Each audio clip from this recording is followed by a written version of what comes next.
तो हेलो नमस्ते प्रणाम स्वागत है आप सभी का एक बार फिर से। उम्मीद है आप सभी बहुत अच्छे होंगे। स्टार्ट करते हैं आज का सेशन। और आज का जो हमारा सेशन है वो बहुत बढ़िया होने वाला है। कुछ अच्छे वर्ड्स और कुछ अच्छे कॉन्टेक्स्ट है ना।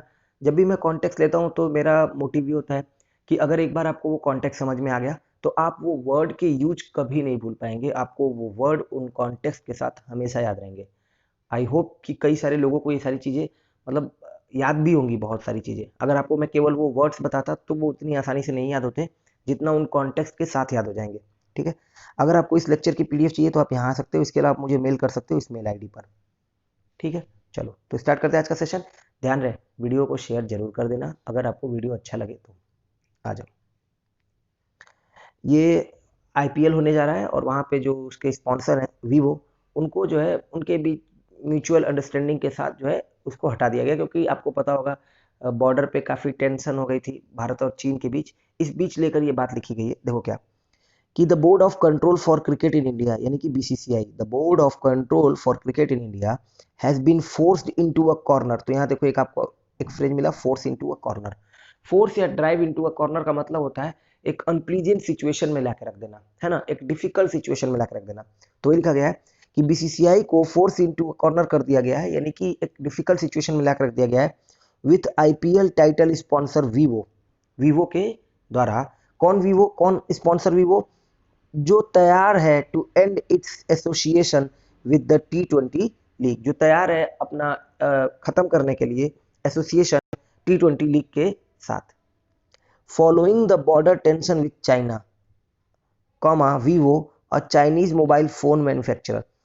तो बॉर्डर टेंशन जो चाइना के साथ हुआ उसको फॉलो करते हुए, मतलब उसके बाद वीवो, कौन वीवो, डैश देखिए उसके बारे में बताया जा रहा है, चाइनीज मोबाइल फोन मैन्युफैक्चरर, जो कि चाइनीज मोबाइल फोन मैन्युफैक्चरर है ना, चाइना में मोबाइल बनाता है, dash and the BCCI. China और जो बीसीसीआई है हैव बीन, वो रहे हैं on the verge of invoking. On the verge of का मतलब के कगार पर, कई बार ये आ जाएगा ऑन द एज ऑफ या ऑन द ब्रिंक ऑफ। ठीक है, तो ये भी ध्यान रखना। तो ऑन द वर्ज ऑफ मतलब के कगार पर, किस चीज के कगार पर? इन्वोक करने के। इन्वोक करने का मतलब होता है to mention something as a reason.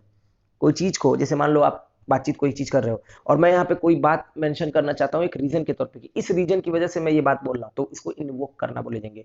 कई बार कानूनी दांव पेच में भी ये वर्ड यूज किया जाता है जब वहां पे कोई लॉ, कोई नियम, कोई कानून पुराने टाइम में जिस सिचुएशन में यूज हुआ होता है वो सिचुएशन हम लाकर सामने रखते हैं और कहते हैं कि इस वजह से जब वहां यूज हुआ था तो आज हम भी यूज कर रहे हैं।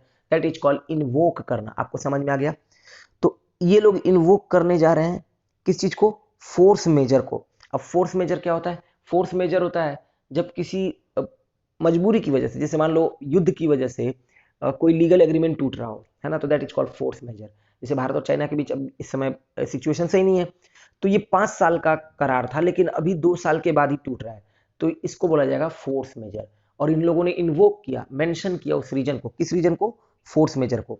भाई पहले भी ऐसा हो चुका होगा, कभी कहीं ना कहीं हुआ होगा, किसी न किसी सिचुएशन में होता रहा होगा। तो ये इन्वोक किए किसको? फोर्स मेजर को। समझ में आ गया? मान लो मैंने आपसे फीस ली और मैंने कहा कि मैं आपको 2 साल पढ़ाऊंगा, लेकिन 6 महीने 7 महीने बाद ही एक ऐसी सिचुएशन आ गई जैसे कोविड-19 वाली सिचुएशन आ गई। तो अब इस सिचुएशन में मुझे क्या करना चाहिए? जितना मैंने आपको पढ़ाया उतनी फीस तो ठीक है, जितना नहीं पढ़ाया उतनी फीस आपको वापस कर देनी चाहिए। तो that is called force majeure. ठीक है, कि इस वजह से मैं आपको साथ छोड़ रहा हूँ और नहीं पढ़ा पा रहा हूँ क्योंकि सिचुएशन काफ़ी एडवर्स हो चुकी है। ऐसा नहीं कि फीस गटक गए, एडवांस पढ़ा दिया, अर्थमेटिक पढ़ा दिया, फिर ये नहीं पढ़ाया, वो नहीं पढ़ाया, फिर नया बैच चालू कर दिया। तो ये सब नहीं। समझ में आ गया? फोर्स मेजर, इन्वोक समझ में आ गया, ऑन द वर्ज ऑफ के कगार पर समझ में आ गया, और फोर्स इनटू अ कॉर्नर मतलब डिफिकल्ट सिचुएशन में लाकर रख देना। सारा चीज समझ में आ गया। और ये भी क्लियर हो गया कि बीसीसीआई को कर दिया गया है वीवो के द्वारा फोर्स इनटू अ कॉर्नर। क्यों? क्योंकि वो अपना करार खत्म करने जा रहा है और काफी हद तक इन दोनों ने अपनी समझ से ये फैसला लिया है। तो लिखा है they have been on the verge of invoking force majeure and mutual agreeing to end the 5 season contract after just 2 editions. पूरा कॉन्टेक्स्ट समझ में आ गया, पूरी बात समझ में आ गई। अब ये चारों शब्द अगर आपको आईपीएल आपके दिमाग में घूमेगा तो आपको ध्यान आएगा कि फोर्स मेजर इन्वोक करके भारत और चीन यानी कि बीसीसीआई ने चीन के साथ जो उनका स्पॉन्सर था वो खत्म कर दिया। क्लियर? आगे देखो। लेकिन जो शोरगुल करने वाले होंगे, जो हो हल्ला करने वाले होंगे, जिनके अंदर बहुत ज्यादा जिंगोइज्म होगा, जिंगोइज्म का मतलब कमेंट बॉक्स में लिखकर बताओ, है ना, जिंगोइज्म। ठीक है, तो जिनके अंदर बहुत ज्यादा जिंगोइज्म होगा in India will take credit for removing a Chinese company from the title sponsorship. वो क्या करेंगे, वो क्रेडिट लेंगे कि नहीं नहीं मेरी वजह से ऐसा हुआ है। वाइल वीवो इटसेल्फ, जबकि सही बात यह है कि वीवो ने खुद ही get some breathing space at a time when the economic climate is not conducive to investing millions of dollars on a cricket tournament in the UAE। ठीक है, तो यूएई में जो होने जा रहा है क्रिकेट, जो ये खेल आईपीएल होने जा रहा है, तो इस समय वो कंड्यूसिव नहीं है। कंड्यूसिव का मतलब होता है, कंड्यूसिव का मतलब होता है अनुकूल होना, मतलब परिस्थितियां आपके सही, आपके हिसाब से नहीं है, that is called conducive to. ठीक है ना, नॉट कंड्यूसिव टू। तो जो नॉइज मेकर हैं भारत में विल टेक क्रेडिट, वो क्रेडिट लेंगे for removing a Chinese company from the title sponsorship, वो इस टाइटल से हटाने के लिए अपना क्रेडिट ले लेंगे। While Vivo itself get some breathing space, breathing space का मतलब एक पॉज पाना। जैसे ये कोविड-19 बहुत सारे लोगों के लिए ब्रीदिंग स्पेस बन गया, क्यों? क्योंकि उनको एक मौका मिला अपने बारे में, अपने लाइफ के बारे में, अपनी सिचुएशन के बारे में सोचने का। एट अ टाइम, ऐसे समय पे, when the economic climate is not conducive, जब इकोनॉमिक क्लाइमेट जो है वो अनुकूल नहीं है इन्वेस्ट करने के लिए millions of dollars on A cricket in UAE. समझ में आ गया? आगे देखो। अब आपको पता होगा कि 370 हट गया है, इस बारे में अभी एक साल पूरा हुआ है ना, 5 अगस्त को। तो कल इस पे बातचीत हुई थी, आज दो दो एडिटोरियल टाइम्स ऑफ इंडिया में भी, द हिंदू में भी, सॉरी द हिंदू और द इंडियन एक्सप्रेस, दो जगह एडिटोरियल मुझे देखने को मिल गए। तो लिखा हुआ है a year after the BJP lead NDA government made article 370 redundant. अब देखो 370 को रिडंडेंट बना दिया। रिडंडेंट का मतलब नॉट वांटेड, अननेसेसरी, है ना, इनएसेंशियल, है ना, जो जरूरी नहीं है। समझ में आ गया? रिडंडेंट का मतलब होता है जैसे आप जॉबलेस हो गए तो रिडंडेंट हो गए, आपको किसी कंपनी से निकाल दिया गया तो आप रिडंडेंट हो गए।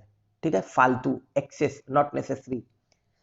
तो एक साल बाद जब बीजेपी शासित एनडीए सरकार ने आर्टिकल 370 को रिडंडेंट बना दिया, कॉमा, खींच लिया the special status of Jammu Kashmir, Jammu और कश्मीर का जो स्पेशल स्टेटस था उसको निकाल लिया, खींच लिया, वापस कर लिया, और बाइफरकेट कर दिया, दो भागों में बांट दिया the state into two union territories, दो यूनियन टेरिटरीज में, comma, the fate A company has seep इन।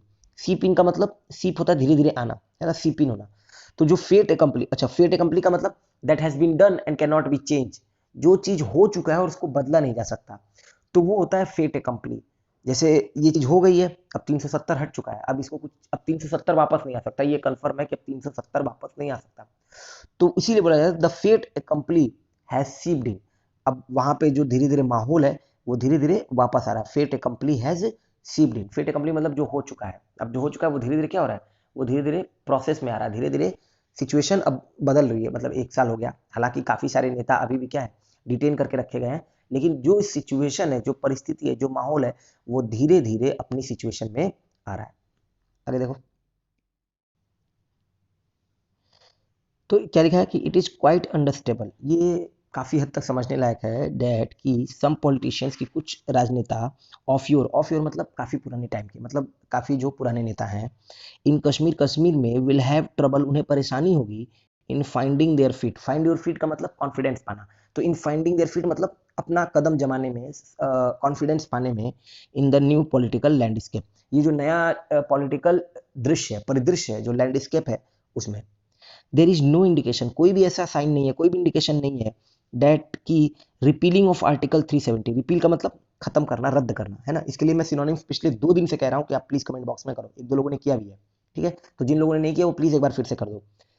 तो देर इज नो इंडिकेशन, कोई भी ऐसा इंडिकेशन नहीं है, डेट की the repealing of article 370 will or has been the panacea for problems in Kashmir, कि जो आर्टिकल 370 को खत्म किया गया है वो रामबाण साबित होगा या है सभी समस्याओं का, जो कश्मीर में जितनी भी समस्याएं हैं उनके लिए वो पेनासिया साबित हो जाएगा, पेनासिया मतलब रामबाण। बट लेकिन it has been a step that will give some momentum, लेकिन ये एक ऐसा कदम है या रहा है, इट हैज बीन, एक कदम रहा है जिसने मोमेंटम दिया है to the stagnant socio economic situation in Kashmir, Kashmir में जो सामाजिक आर्थिक सिचुएशन रही है, कैसी, स्टेगनेंट, स्टेगनेंट मतलब मोशनलेस, रुकी हुई, जो कि गतिरोध, मतलब गतिरोध नहीं, जो कि बिल्कुल आगे नहीं बढ़ने वाली जो सिचुएशन थी, दैट इज कॉल्ड स्टेगनेंट, है ना, मोशनलेस वाली जो सिचुएशन रही है। एक और अच्छा वर्ड लिख सकते हो, स्लगिश, है ना, ये सिचुएशन रही है। ठीक है, आगे देखो।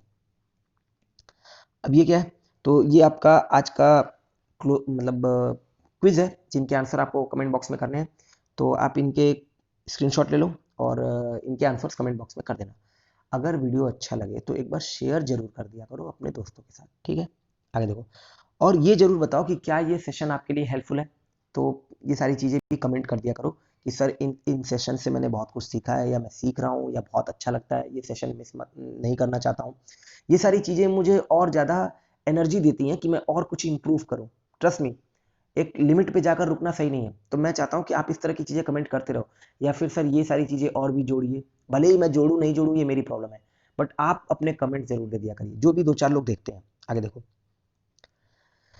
ये कल का सेशन था। तो the storm showed no signs of dash abatement. Abatement मतलब लेस स्ट्रांग होना, है ना। जो लोग मान लो आज ये पहली बार सेशन देख रहे हो, तो इसके पीछे का सेशन जाकर देखो, वहां पे ये क्विज मिला था।